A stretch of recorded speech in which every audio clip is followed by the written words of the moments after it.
Good Saturday morning to you. It is May 26th. I'm Susan Hendricks in today for Natasha Curry. Thanks so much for joining us on Weekend Express.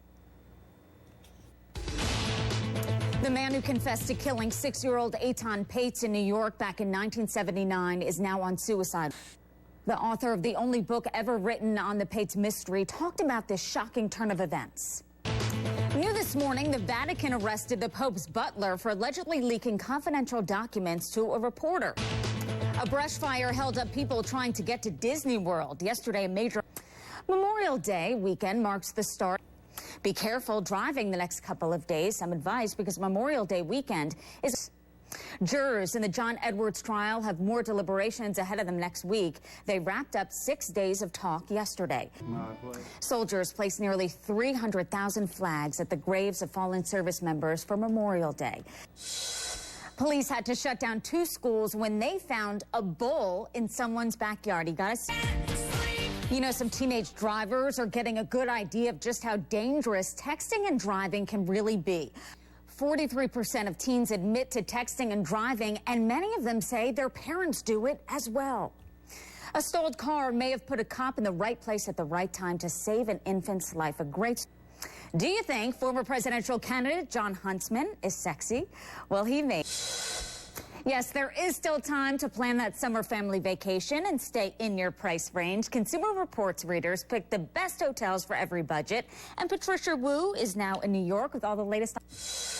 A man was arrested for drunk driving with a zebra and a parrot in his movie expert. The one and only Russ Leatherman is here to talk about this, and a lot of people are heading to the movies this long weekend. Hi, Russ. All right, Russ, thank you. You too. We'll talk to you then.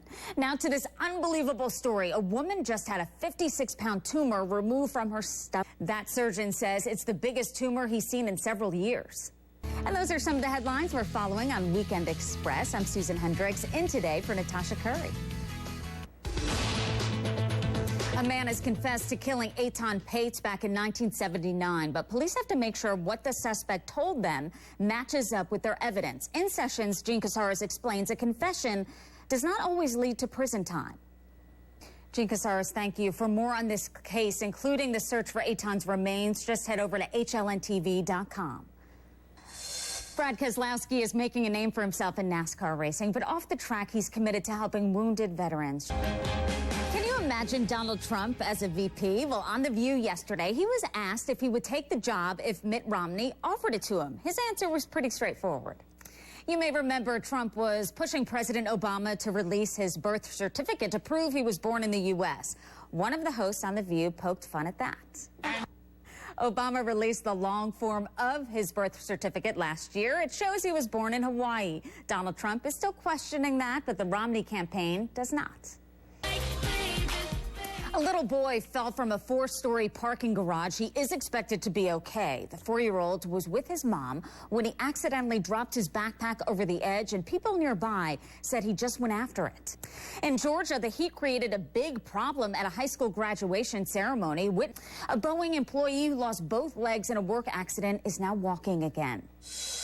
It's not every day you see a rapper and a country singer sharing the stage. Country star Jason Aldean jammed with rapper Ludacris at a recent show in Atlanta. And that is where we talked to him about his fast-moving career. And you can see him live. Jason Aldean is on summer tour right now.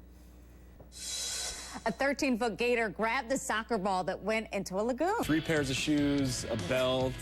We don't like the end of that story that the alligator had to be put down. Hold on a second. Yep. I think the phone's ringing. PETA's calling. Yeah, PETA's calling. Don't joke. We wish the best for the alligator. Yeah, we do. We're talking about this season's Super Bowl winning coach. He has a great year, to say the least, right? This week, Tom Coughlin received an award that ranks right up there with any championship trophy, and Joe's here to tell us about it. And Tom Coughlin knows how to win back in the day. Linsanity. Can we use that term, or he owns it now? Well, we'd have to start paying it. You want to use it, you got to pay Jeremy Lin. Pay it. We'll see if the Linsanity returns, you bet. Parents, I want to tell you about a warning urging you to keep those single-size laundry detergent pods, the swirly ones, away from your kids. A Poison Control Center group says there has been a spike in kids swallowing those packets. It says in 2 cases, kids not even a year and a half old who bit into the packets had to be put on ventilator. Poison control experts say you should keep all detergents out of the reach of children. That teen charged with killing 3 classmates in Ohio will be tried as an adult at a hearing. No more free plastic grocery bags, at least in Los Angeles. The city council easily passed the ban this week. To drum up sales and keep customers from buying cheaper brands, Band-Aid is doing something pretty neat, enlisting the help of the Muppets and a smartphone app as well. This Memorial Day, we remember the men and women who bravely served and gave their lives for their country.